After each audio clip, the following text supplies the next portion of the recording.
اصلا چشات قشنگ نبود، دروغ میگفت دلم بهت واسه تو تنگ نبود. تو خیلی واردی، دلم اصلا زرنگ نبود.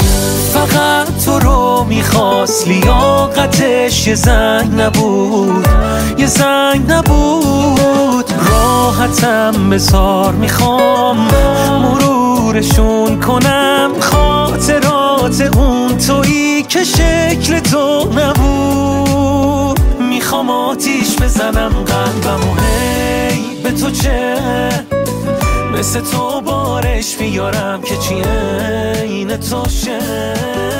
دل من دیگه خیلی به جنگ نیست، واسه من دیگه هیچی قشنگ نیست. تو فقط منو خواستی به هم بگو که میخوام آتیش بزنم.